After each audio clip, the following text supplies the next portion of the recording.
हम हर बूथ के अंदर एक कंपटीशन करें और आने वाले 15 दिन के अंदर कर लें, 30 जनवरी के पहले कर लें। और कंपटीशन क्या हो? हमें मालूम है कि नमो ऐप पर भारतीय जनता पार्टी का एक माइक्रो डोनेशन, सूक्ष्म दान का अभियान चल रहा है। 5 रुपया भी आप पार्टी को दान दे सकते हैं। ये अपने आप में एक संस्कार भी है, संगठन की शक्ति भी है। क्या हम पोलिंग बूथों के बीच में एक स्पर्धा आयोजित कर सकते हैं कि कौन पोलिंग बूथ ज्यादा से ज्यादा लोगों से माइक्रो डोनेशन करवा सकता है? 5 रुपया 10 रुपया बहुत हो गया, कोई ज्यादा पैसे इकट्ठे नहीं करने हैं, लोगों को जोड़ना है। मुझे विश्वास है कि आप लोग हर पोलिंग बूथ में नमो ऐप पर जाकर के 5 रुपया 10 रुपया का डोनेशन पोलिंग बूथ के अंदर अधिकतम लोगों से करवाएंगे। जरूर से आप अवश्य करवाइए। एक और विषय है जो मेरे दिल को बहुत करीब है।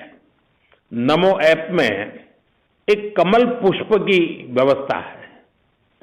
देखिए, हम लोग जहां भी पहुंचे हैं उसके पीछे हमारे जनसंघ के जमाने के 3-3, 4-4 पीढ़ी खप गई है।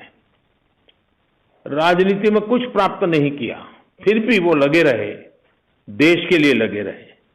इस कमल पुष्प में ऐसे सभी पुराने लोगों को याद कर करके उनकी फोटो, उनके जीवन के बारे में, उन्होंने जनसंघ के समय काम क्या किया था, भाजपा के समय क्या काम किया था, आपातकाल में कितना सहन किया था, भाजपा को आगे बढ़ाने में वो कितना कष्ट उठाते थे, ये सारी बातें उस कमल पुष्प पे हमें रखनी चाहिए।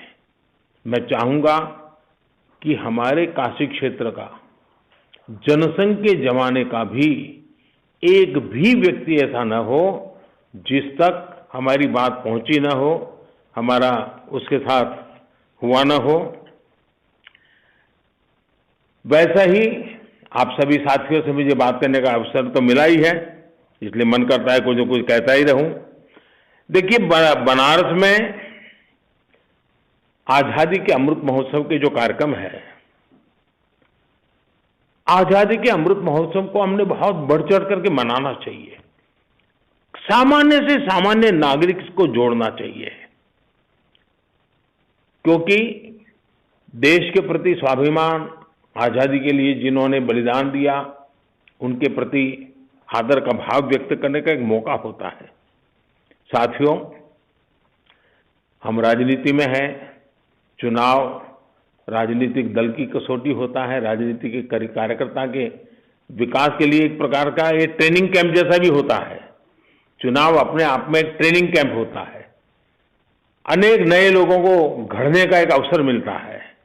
अधिकतम लोगों को हम कार्यकर्ता के रूप में तैयार कर सकते हैं। तो हमारा ध्यान रहना चाहिए, चुनाव तो जीतना वो तो एक विषय होता ही है, लेकिन संगठन का विस्तार भी होना चाहिए और कार्यकर्ता का विकास भी होना चाहिए।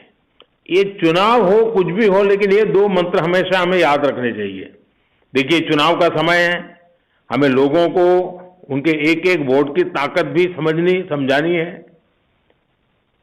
मैं या योगी जी इतना कुछ इसलिए ही कर पा रहे हैं क्योंकि यूपी के लोगों ने अपने वोट का आशीर्वाद हमें दिया है। मुझे विश्वास है कि हमारे कर्मठ, जीवट, समर्पित, संवेदनशील कार्यकर्ता लगातार जनता के संपर्क में रहेंगे और अपना काम करते रहेंगे।